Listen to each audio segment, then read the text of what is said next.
história, da nossa vida. Amém, igreja? Que bom que a gente pôde louvar, bendizer o nome de Jesus. Que bom que você pôde abrir seu coração para receber. Nesse momento está com a gente pastor Glauber Cardoso, já conhecido por nossa igreja, pastor da Igreja Batista Jerusalém. Está acompanhado da sua esposa, irmã Jaqueline, que Deus abençoe. E nessa noite ele foi convidado para ministrar o nosso coração sobre aquilo que Deus reservou também no coração dele. Pastor Glauber é amigo nosso de longas datas, oramos juntos, caminhamos juntos, pedimos direção a Deus juntos sobre aquilo que Ele quer para nós. E eu quero convidar você nesse momento a orar, não só por ele, como todos nós, por todos nós. Estenda a tua mão em direção aqui à frente, em nome de Jesus, e vamos orar. Deus de amor, nós te pedimos, ó Pai, que nesse momento tu continue derramando graça, misericórdia sobre nossas vidas, ó Pai. Nós te pedimos que tu venhas, ó Deus, ministrar ao nosso coração. Nós abrimos nosso entendimento, nosso coração para aquilo que tu reservaste para nós. Aviva a tua obra na nossa vida, Senhor. Mas nesta noite nós também oramos pelo teu servo, que tu venhas, Senhor, falar ao coração dele aquilo que tu já falaste, Senhor, que ele venha ser canal do teu amor e da tua misericórdia sobre nossas vidas. Nós oramos por ele, nós te pedimos, ó Deus, usa-o com poder, com glória, com autoridade sobre nossas vidas nesse momento. Nós oramos, Senhor, por cada um que ainda assistirá essa palavra através da internet. Oramos, ó Deus, te pedindo, derrama graça e misericórdia sobre nossas vidas. É isso que nós oramos em nome de Jesus. A igreja pode dizer amém.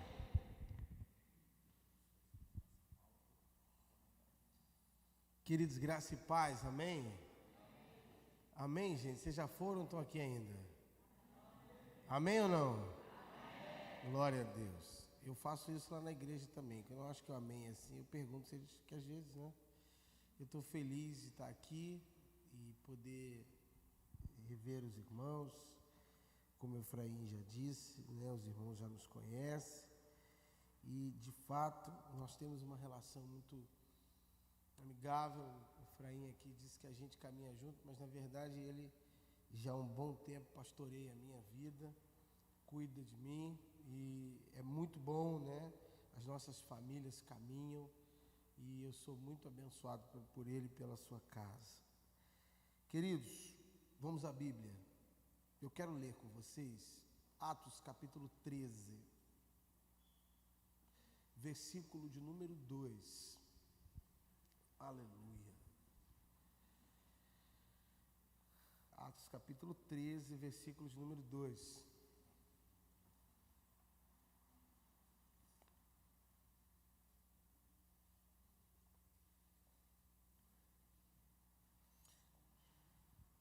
Diz assim o texto: enquanto adoravam o Senhor e jejuavam, disse-lhe o Espírito Santo: separai-me Barnabé e Saulo para a obra a que os tenho chamado. Verso 3. Assim, depois de jejuar e orar, impuseram-lhe as mãos e os enviaram. A minha versão, e de repente a sua também, começa assim: e servindo eles ao Senhor e jejuando, disse o Espírito Santo, ou falou o Espírito Santo: apartai para mim Barnabé e Saulo para a obra que os tenho chamado. Verso 2. Queridos, Deus já há um tempo, eu até fiquei muito feliz com o convite, e já tenho tempo que na lida teológica, né, na pesquisa, eu tenho entendido e eu sempre tenho percebido o seguinte: que nós, enquanto igreja, no que tange a nossa produção, a gente falhou em falar do Espírito. Você pega aí, se você gostar e for pesquisar qualquer livro de teologia sistemática, por exemplo, a parte que fala do estudo do Espírito é menor. A igreja, quantos livros que nós temos seja devocionais ou de pesquisa acerca da pessoa do Espírito Santo. Quando eu estive me preparando para dar aula de teologia, eu fiquei refletindo sobre isso. E aí, quando a gente abre o Novo Testamento, por exemplo, a gente vê o Novo Testamento repleto. Atos dos Apóstolos é conhecido como o livro do Espírito Santo. O Evangelho de Lucas é o evangelho que mais tem relato de atuação do Espírito. O santo apóstolo Paulo, nas suas 13 cartas, o que Paulo mais fez foi ressaltar a ação do Espírito na igreja. Tem um teólogo que eu gosto muito, que é o Bart Ehrman. Ele costuma dizer o seguinte, que não somos nós que temos o Espírito, é Ele que nos tem, e segue exclusivamente o seu propósito. A relação do Espírito com a igreja no decorrer do tempo, ou pelo menos a relação da igreja com o Espírito no decorrer do tempo, foi essa relação. Nós falamos tão pouco, nós nos relacionamos tão pouco com a pessoa bendita do Espírito Santo. Nós tratamos, aí eu trago aqui, para início de conversa, uma denúncia. E a denúncia é essa: é que o Espírito precisa sim ser tema das nossas canções, tema dos nossos assuntos, tema das nossas reuniões de oração, tema das nossas doutrinas. Porque senão a gente não vai conseguir fluir, a gente não vai conseguir andar, a gente não vai conseguir caminhar se nós não compreendermos essa ação.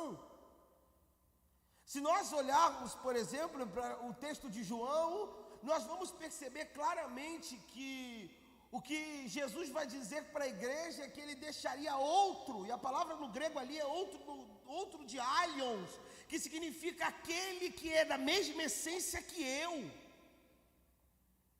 E eu deixo ele porque eles não só está, o texto é claro, ele não só está em vós, mas também está com vocês, dando uma conotação direta de uma ação de intimidade do Espírito no crente e uma ação do Espírito na obra do crente. Jesus foi claro quanto a isso. E não há produção de avivamento sem nós percebermos essa realidade. A segunda coisa que eu queria dizer inicialmente é que sobre o avivamento, uma das coisas que eu fui percebendo no decorrer da vida, na maneira que fui crescendo e pesquisando, é que cada vez mais eu fui convencido, pastor Efraim, que nós, ou pelo menos a gente, não deve crer num avivamento global. Eu sei até que a igreja brasileira durante muito tempo foi alimentada com esse avivamento glorioso. Bem, eu vim decepcionar você. Na história da igreja, não há uma história sequer de um avivamento global. A igreja, no contexto histórico, ela sempre trata de avivamento local. E outra, são avivamentos locais que começam com pessoas anônimas, em situações mais adversas. O avivamento é uma ação de contrição. O avivamento é um chamamento para contrição, para o quarto, para a porta fechada. E aí sim, o que acontece nesse lugar da intimidade, esse lugar de uma relação muito única, transcende. E aí às vezes o que a gente ouve é que em determinado lugar está havendo uma explosão de coisas, de conversões, gente dominada pelo Espírito, Deus revelando, trazendo visão, trazendo propósito, ou uma igreja, ou uma comunidade, ou um grupo de irmãs, ou um grupo de irmãos, ou um grupo de pessoas. Ou seja, isso são sinais clássicos de avivamento. E uma outra coisa que eu separei para dizer a vocês é que, diferente do que a gente sonhou até hoje, o avivamento nada tem a ver com coisa nova. E eu sei que a minha geração ama coisa nova. A minha geração, ela falou que é algo novo. Opa, estou querendo. Tem alguma coisa nova? Não, mas avivamento não. Quando a gente diz, Senhor, aviva-me, a oração é a seguinte: faz outra vez. O avivamento é a oração de Sansão com as mãos na coluna no templo dos filisteus e dizendo: por favor, outra vez, torna-me dar aquele poder. O avivamento é Neemias andando entre os escombros da cidade de Jerusalém e lembrando do que acontecera outrora e dizendo: faz de novo, Deus, revela outra vez, traz aquele mesmo, opera novamente, reaviva. Então, a própria palavra avivamento tem a ver com tornar a dar vida. Então, tendo dito essas coisas, eu queria olhar para esse texto. Eu fico tão muito à vontade que eu estou vindo de 2 meses lá na igreja de falar do Espírito. Eu estou muito mergulhado nesse negócio. E esse texto me chama a atenção porque ele fala de uma igreja que eu amo, que é a igreja da Antioquia. Se você olha para o capítulo 11 de Atos, você vai ver como nasce essa igreja. Gente, essa igreja nasce da maneira mais inusitada possível. Ela nasce com gente anônima. Se você olhar lá no texto do capítulo 11, você vai ver que eram os crentes. Quem eram os crentes? Não tinha doutor, não tinha profeta, não tinha ninguém nessa igreja. E eles crescem. A palavra, quando Barnabé chega lá, 1 ano depois, a igreja está consolidada já. A igreja já está com liderança, a igreja já está funcionando. Chegou para quê, Barnabé? Cheguei para ajudar vocês. Pode ajudar, não atrapalha, mas ajuda. E Barnabé ajudou e viu que a palavra do Senhor foi feita naquele lugar. Os irmãos cresceram, a igreja cresceu e chegou aí no capítulo 13. Por gentileza, me ajuda aí, bota aqui por favor o verso 1. Olha que igreja, capítulo 13, versículo 1. Olha, na igreja da Antioquia havia profetas mestres. Irmão, essa igreja começou sem ninguém. Ela começou sem ninguém, não tinha já tinha não era um apóstolo tal, não tinha um sequer lá, eram os anônimos, dominados pelo poder do Espírito Santo, com o evangelho no coração, eles começam a pregar, e Deus flui naquela igreja com poder extraordinário. E é uma igreja que cresce a ponto de chegar ao estágio de ter doutores, de ter profetas, de ter evangelistas, cresce a ponto de estabelecer a nata da liderança, cresce a ponto de a igreja da Antioquia ser a igreja que é exemplo, inclusive para nós. Entendendo isso, o verso de número 12 diz o seguinte, que eles estavam servindo, orando e jejuando. Mas eu gosto dessa expressão, servindo ao Senhor. E nesse processo em que eles estão servindo, olha que maneira natural isso acontece. O texto vai dizer que o Espírito Santo falou. E o que é que o Espírito Santo disse? Apartai para mim Paulo e Barnabé. Separem para mim Saulo e Barnabé. Ou seja, eles estavam ali se reunindo, e eu queria considerar com você 2 coisas acerca da questão do Espírito e da ação do Espírito nessa congregação de fé, e relacionar isso com a gente. A primeira coisa, de modo geral, que ao olhar e pensar sobre a ação do Espírito, nós constantemente, durante toda a história da igreja até aqui, nós estamos entre o negacionismo e a histeria. De um lado, nós temos uma ala grande da comunidade de fé que vive o tempo todo negando, vive o tempo todo resistindo, vive o tempo todo não abraçando o Espírito, operando, o Espírito movendo, e eles são cessacionistas, eles não querem os dons espirituais, eles não creem nos milagres, eles têm aversão. Tem um texto lá no livro de Atos, quando no capítulo 7, versículo 52, quando o escritor diz, Estevão olhando, dizendo o seguinte: vocês rejeitam o Espírito. Nós do lado temos essa galera que nega o tempo todo, que é extremamente contrária a qualquer ação. Por outro lado, nós temos um pouco de histeria, a galera extremamente epidérmica, emocional ao extremo, e extremamente contemplativa, todo o tempo, e querendo em todo momento considerar que qualquer ação emocional é ação do Espírito. A nossa tarefa é encontrar um equilíbrio. A nossa tarefa é buscar um caminho que o Senhor nos quer. E aí, tem uma coisa que eu queria perguntar para você.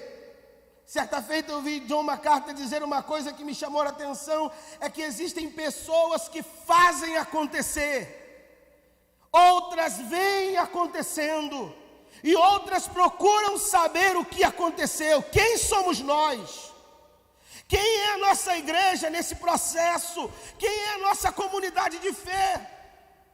Uma vida avivada, uma vida no Espírito, uma vida equilibrada, é uma vida que não quer procurar ver o que aconteceu, nem muito menos em outro momento ver o que aconteceu, mas quer fazer acontecer. O chamamento para o avivamento é esse chamamento para esse lugar, onde essa comunidade não está prostrada, onde essa comunidade não está paralisada, onde essa comunidade não está olhando as coisas, mas ela é parte de um processo de mudança do lugar onde ela está plantada. Isso é um chamamento para o avivamento. Quantas comunidades de fé pelo mundo afora vivem esses dilemas? Umas vivendo, outras só vendo, e algumas só se informando. Quem nós somos? Isso posto, pedir e clamar e ir para esse lugar de avivamento, gente, implica alguns desafios. Eu trouxe desafios para a gente hoje. E o primeiro desafio, eu queria que você observasse comigo a parte primeira ali do verso de número 2, quando o texto diz: e servindo eles ao Senhor.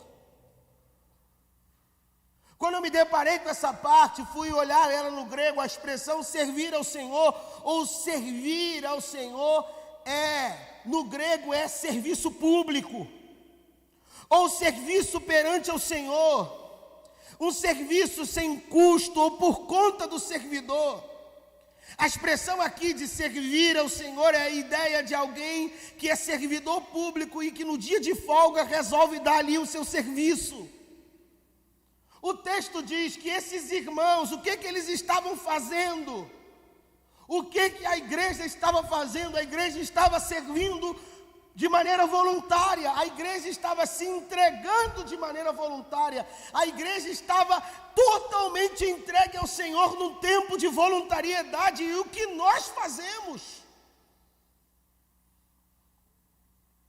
O serviço público, e a ideia de serviço público é de servir ao público. E aí, eu me lembrei, ao construir essa ideia, lembrei das aulas de culto, na faculdade de teologia, na teologia do culto. E lá nós aprendemos que o público não é o povo, o público é Deus. E como isso muda para a vida da gente? Como isso altera para as nossas relações? Porque quando a gente entende que o avivamento tem a ver com um serviço diferenciado na comunidade de fé, quando a gente entende que quando nós estamos aí esse tempo dizendo aviva-me, Senhor, o que a gente está pedindo é: gera em mim espírito voluntário, gera em mim espírito de entrega, gera em mim espírito de serviço, gera em mim essa necessidade, ou sobretudo essa inclinação a servir sem que ninguém precise me mandar fazer isso. O avivamento tem a ver com essa entrega voluntária. E eu vou dizer uma coisa para a gente, eu vou dizer uma coisa para você: quando você toma essa consciência de que Deus é o público, toda a qualidade do seu serviço muda. Você canta diferente, você prega diferente, você varre diferente, você dá a cesta básica diferente, você ajuda diferente, você coopera diferente, porque você está sendo o braço de Deus para botar comida na mesa de alguém, porque você está sendo alguém que está colocando diante de Deus a adoração, e você entende, eu não estou fazendo para a igreja, eu não estou fazendo para o ministério, eu não estou fazendo para o meu nome ser glorificado, mas eu estou servindo ao meu público, e o meu público é o Senhor. Servir a Deus de maneira avivada é curar as nossas motivações, é curar a maneira como a gente serve na igreja, é curar a intenção dos nossos corações, é entender que nós estamos aqui e a plateia que está diante de nós é Deus. E tudo muda, tudo se altera, porque a gente pensa que e compreende com clareza que culto também é serviço. E aí a gente não quer mais vir oferecer qualquer coisa. Aí a gente não quer mais vir doar qualquer coisa. E aí a gente não quer que o nosso serviço tenha qualquer qualidade, a gente quer entregar o melhor. Avivar a igreja, ou se avivar enquanto igreja, é ser tomado dessa consciência, é ser dominado dessa percepção,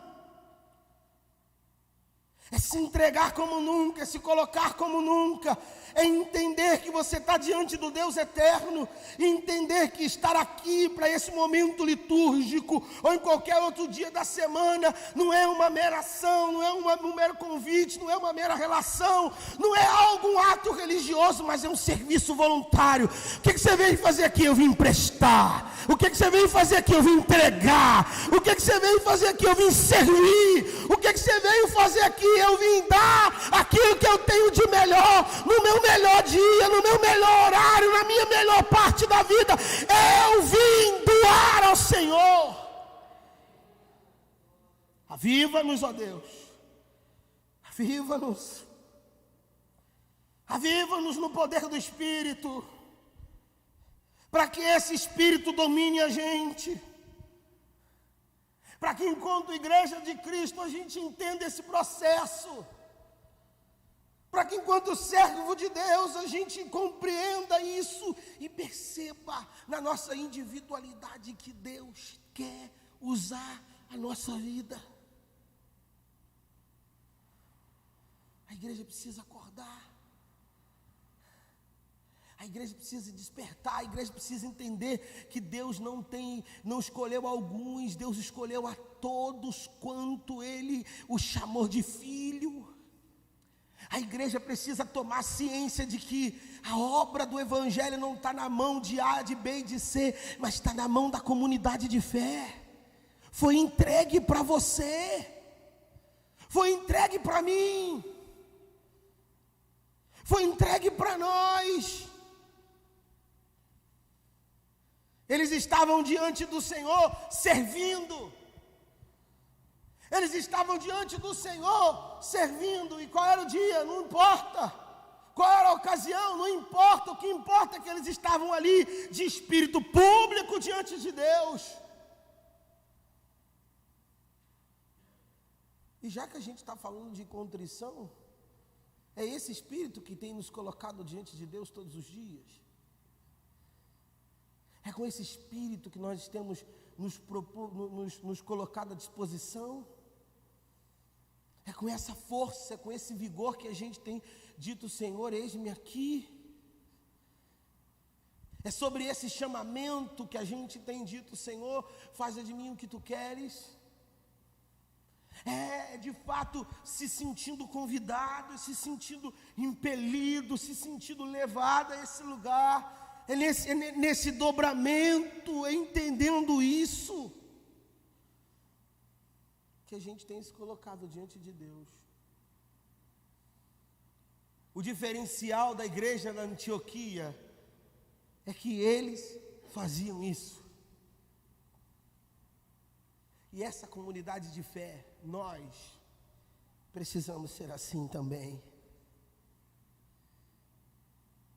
As pessoas precisam escrever sobre nós e dizer: servindo eles ao Senhor. Aleluia. Servindo eles ao Senhor. É esse testemunho que precisam dar da nossa igreja, e servindo eles ao Senhor. E sabe qual é a segunda coisa que eu quero dizer para você, querido? E aí, isso aqui é muito profético, eu sinto isso aqui na minha alma.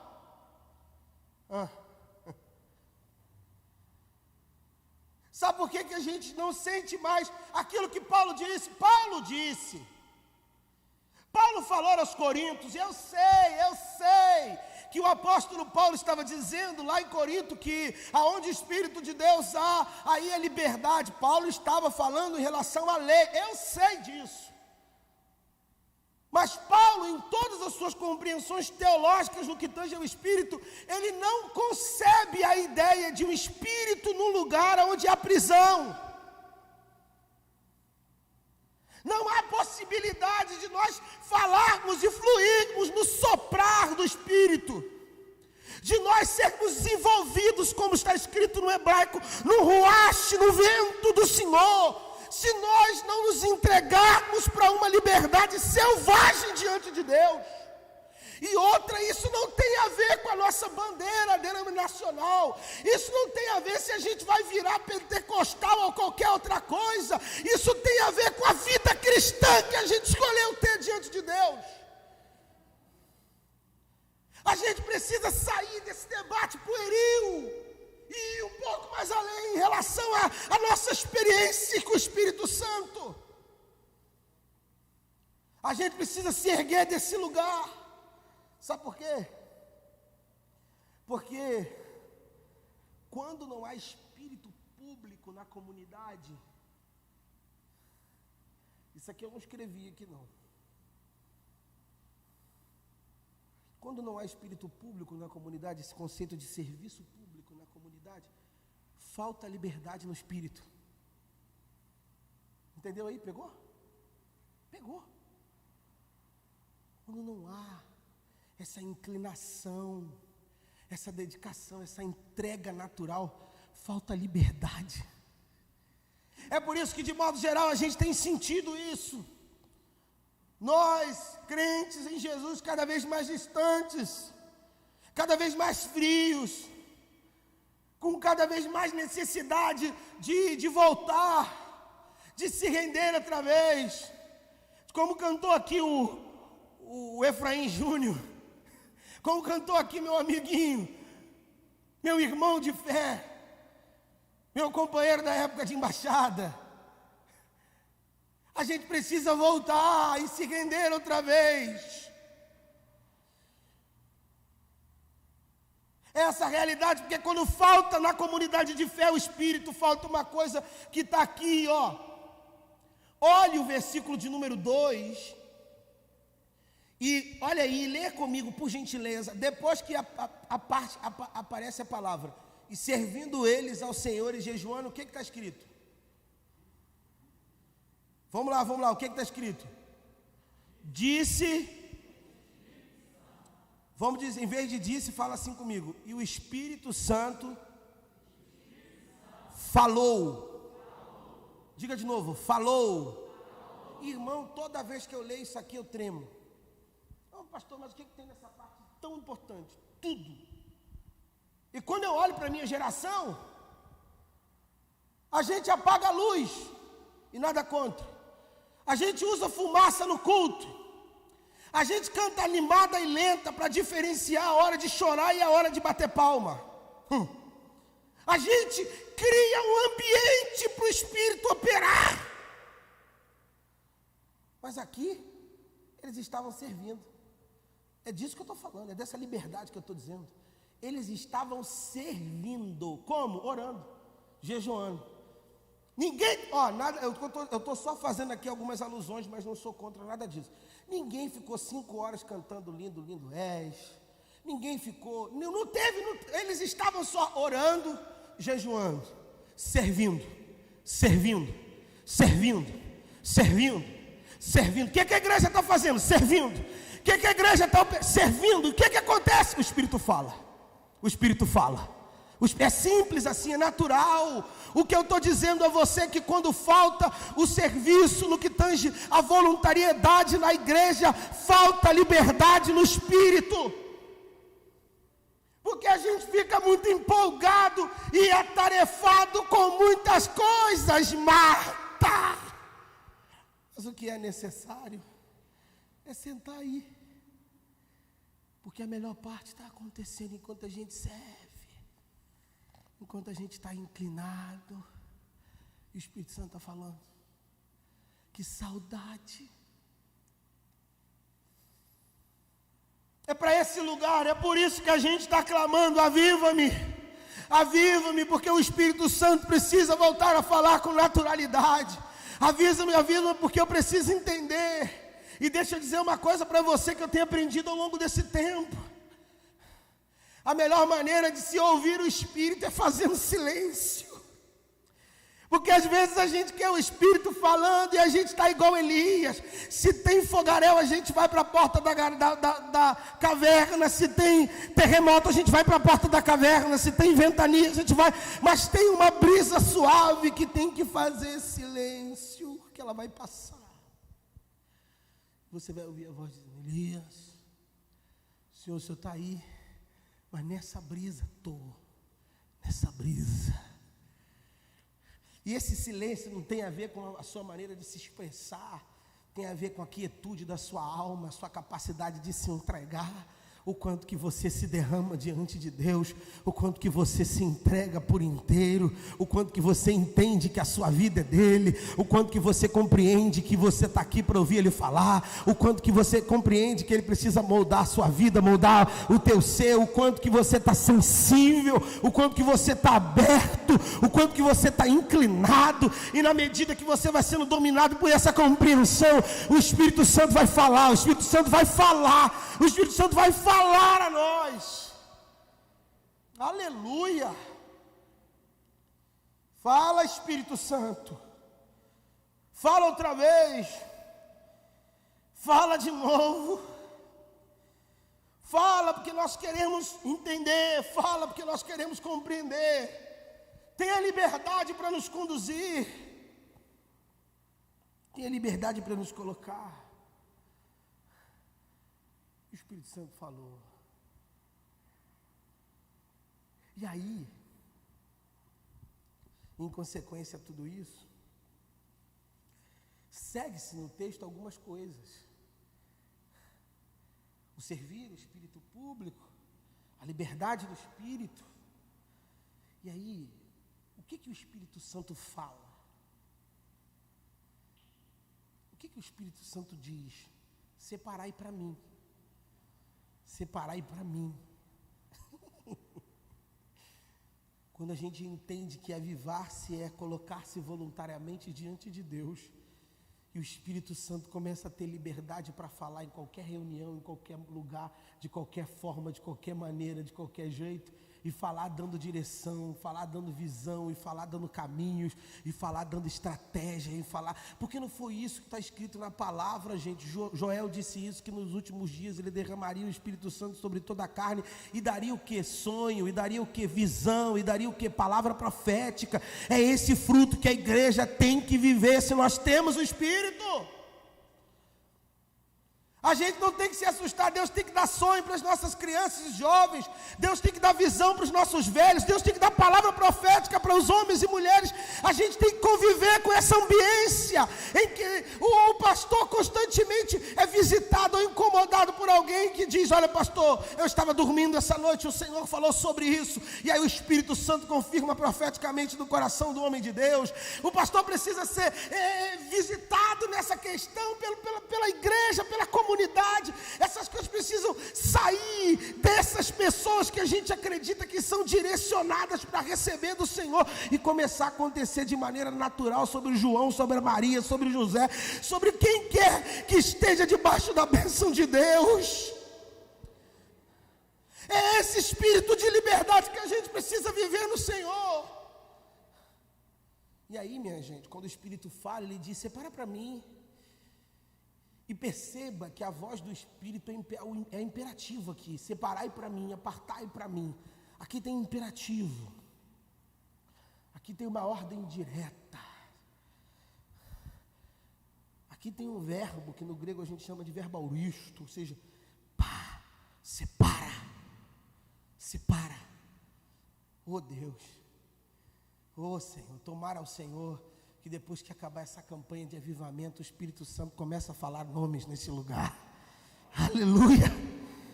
Aleluia. Aleluia.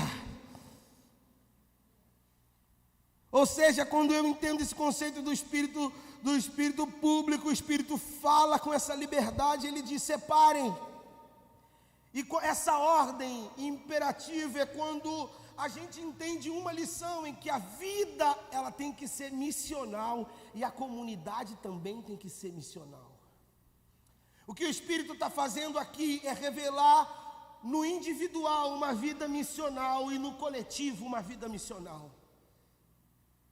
Ele está dizendo: separem para mim, não são para vocês, para mim. E todos os comentaristas vão dizer que antes do Espírito Santo falar com a igreja para levantar Barnabé e Paulo, ele já havia revelado a Paulo e Barnabé acerca do que ele queria. Ou seja, isso quer dizer que antes de Deus dar direção à comunidade de fé sobre a nossa vida, a respeito de qualquer missão que a igreja entenda que Deus nos chamou, Ele já revelou o nosso coração.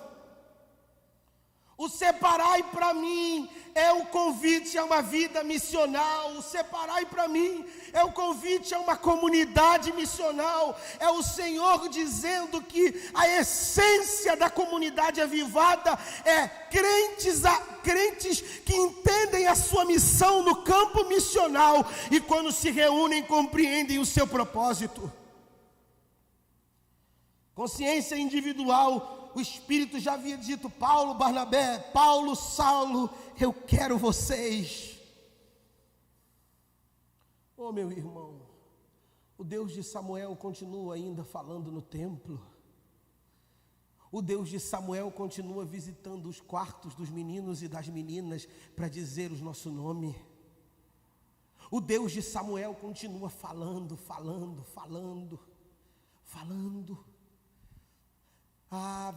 Avivamento é resgatar no âmbito individual essa carência de ter uma vida com propósito. Eu tenho dito muitas vezes nesses últimos anos, nós só nascemos uma vez e morremos uma única vez. Não dá para viver como quem está aqui por acaso. Não há possibilidade nisso. Não tem como nós levarmos a nossa vida cristã como se a gente só foi aqui convidado para o céu. Não, Deus já com certeza soprou no teu ouvido alguma coisa. Ouça o Senhor te chamar. Ouça o Senhor falando o teu nome, Barnabé. Ouça o Senhor falando o teu nome, Paulo. Quantas mensagens, quantos louvores, quantas orações, quantos profetas e profetisas já bateram no teu ombro e já disseram: o Senhor tem obra, o Senhor tem obra, o Senhor tem chamado, mas você não ouve a voz de Deus. Separai para mim. Isso aqui não é uma condição, é uma ordem. É uma ordem. É uma convocação. Aleluia. Em segundo plano, a ideia de separar para mim, nesse contexto de avivamento, é a igreja ter essa consciência. O Deus que revela no quarto, revela na igreja. O Espírito está gerando na comunidade a certeza e a clareza presente no coração dos vocacionados. Meu irmão, se Deus tem te chamado, se Deus tem te convocado, se Deus tem te dado visão, se Deus tem te dado direção para esse lugar, para servir nessa comunidade, fique tranquila, porque se for Deus que fez isso, Ele vai revelar a igreja. Ele vai mostrar a igreja. Ele vai trazer a igreja. Terceira coisa, é que esse Espírito que diz: separai para mim, Separai para mim, olhem lá o versículo 2. Apartai para mim a Saulo e Barnabé, para quê? O que está escrito no final? Para a obra que eu tenho chamado. Esse espírito que separa individualmente e coletivamente, também é o espírito que faz a gente entender que ele não dá missão. A moda vai-se embora, toda a missão do espírito é específica. A obra que eu já ordenei. Deus está me chamando para alguma coisa, mas eu não sei o que é. Esquece. Mas Deus me convocou para fazer algo, mas eu não estou. Não. Vai para o silêncio. Volta para lá. Sabe por quê? Porque ele diz: separa para mim, para a obra que eu já ordenei. Já ordenei. Ou seja, ele já abriu com clareza. Ele já disse: é isso que eu quero de você. É isso que eu desejo para você. É isso que eu anseio para você. É isso que eu escrevi para você. É isso que eu planejei para você. Às vezes nós, com o intuito de fugir, com o intuito de se esconder, a gente fica brincando com Deus e dizendo: eu não estou entendendo. Você está entendendo sim, porque se foi Ele que mostrou, a clareza já tomou conta do seu coração. Porque quando a missão é específica, Ele já determina os esforços. Lembra do apóstolo Paulo que no fim da carreira ele diz que guardou a fé, mas combateu um combate. Que é combate mesmo. Se levantar do lugar do comodismo, se levantar do lugar da morbidade, desse lugar onde a gente está ali tranquilamente, levando a vida, vivendo entre culto em culto, entre programação em programação é difícil. Porque a vida missional, a vida com uma missão específica, requer esforços, é combate. Avivamento é esse chamamento para esse lugar, onde está todo mundo entregando a colheita, mas tem um moleque lá no canto de algum lugar, lá no lugar de largar uva, guardando trigo. Eu não entrego a minha colheita. Avivamento é um rapazinho magrelo, ruivo, sair para levar pão e queijo, e um bando de homem barbado, experiente na guerra, e um bobão chamado Saul, lá escondido com mais de 2 metros de altura, experiente, e o molecão fala assim: quem é esse incircunciso aí, para se levantar contra o exército do Deus vivo? Avivamento é expor, entendendo que Deus já determinou os esforços. Deus nos chamou para uma missão, mas Ele não nos enganou, não. Não. No contrato de Deus não tem letra miúda, está tudo com letra em caixa alta. Vai ter cruz, vai ter pauleira, vai ter luta, vai ter sacrifício, porque o Deus que ordenou o chamamento para a igreja, Ele não só determinou os esforços, como estabeleceu os sacrifícios. Mas tem uma coisa, Ele garante que nós não estaremos sozinhos. Aleluia! Ele garante que vai ser conosco. No Evangelho de Marcos, a Bíblia é clara em dizer que enquanto os discípulos iam pregando, Jesus ia confirmando o que eles haviam dizendo. A missão é específica. E o Espírito Santo falou. E para nós encerrarmos, nesse contexto onde a gente está dizendo: aviva-me, Senhor, onde a gente está servindo com o Espírito público e vivendo a liberdade do Espírito Santo, entendendo a ordem do Senhor em nos separar para Ele, compreendendo que essa missão é clara e específica. O Espírito Santo é a fonte única que separa, que estabelece a missão. Isso aqui é profético. O Espírito Santo é a fonte única que separa e estabelece a missão. Mas a igreja é aquela que envia. O versículo de número 3 do capítulo 13 está escrito: então, jejuando e orando, puseram as mãos e os despediram.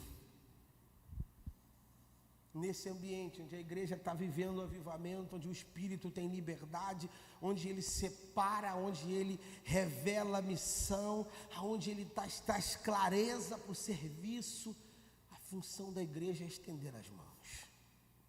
A comunidade de fé é essa que reconhece.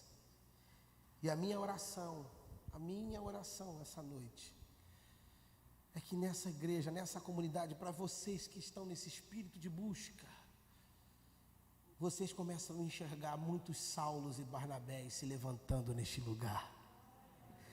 E começam a orar e jejuar e estender a mão e dizer: vai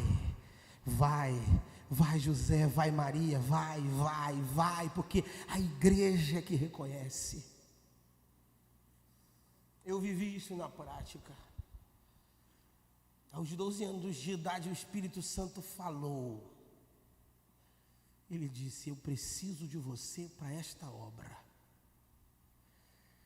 Mas durante todo o período, até o dia que a igreja pôs as mãos sobre a minha cabeça e me ordenou ao ministério pastoral, eu ouvi a igreja dizendo: ali vai um pastor, ali vai um pastor, ali vai um pastor, ali vai um pastor.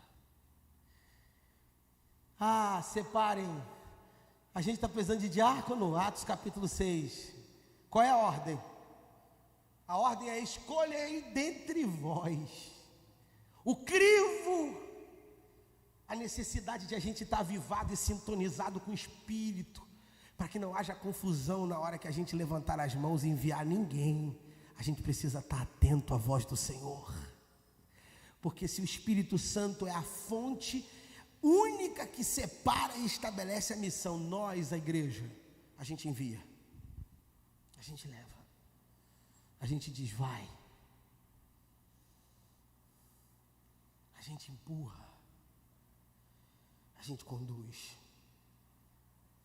Aviva, Senhor, aviva a gente, aviva o nosso coração, aviva-nos, porque há muitas Macedônias, há muitos lugares, há muitas pessoas que estão esperando a gente, na força do Espírito Santo, na unção do Senhor, no vento, no poder do Espírito.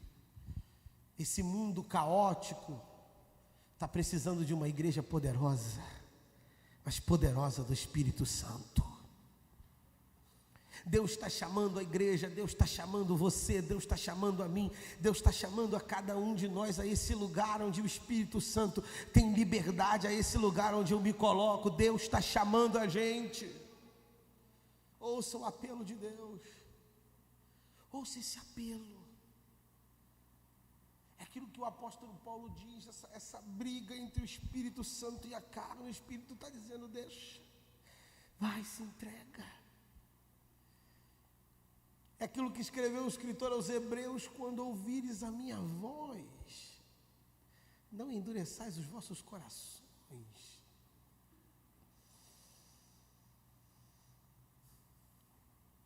O seu coração ainda arde? O seu coração ainda arde?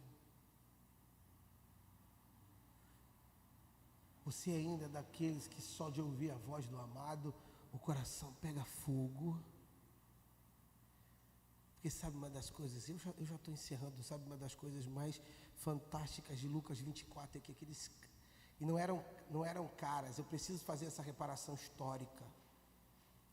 Na verdade, os discípulos no caminho de Emaús eram o discípulo e a discipular. O nome dela é omitido justamente porque ela é mulher. Possivelmente ela era esposa dele. Preciso fazer essa reparação histórica. Mas eles estavam indo embora, desistindo de tudo, querendo ir embora para casa. A achando inclusive que Jesus havia sido um bom camarada, mas não era o que eles esperavam. Mas mesmo Jane fazendo o caminho contrário, eles dizem lá no final da fila: você não se deu conta? A pergunta é fantástica. Eles perguntam: o seu coração não ardia enquanto ele ia expondo as escrituras? Ou seja, quando eu olho para essa expressão, eu fico pensando que não importa a nossa condição. Você pode ter vindo para esse culto com a fé lá embaixo, você pode estar fazendo essa campanha justamente porque você se viu no lugar onde você se encontra desanimado, arrebentado, achincalhado, jogado ao canto. Mas se você for discípulo de Cristo, em todo esse tempo em que a palavra está sendo liberada, a oração está sendo levada aos céus, o seu coração vai arder. Vai arder. Você vai dizer: nossa, eu estou tão longe, tão distante, mas eu ainda estou sentindo alguma coisa. Oh, querido, eu queria orar com você nesse momento.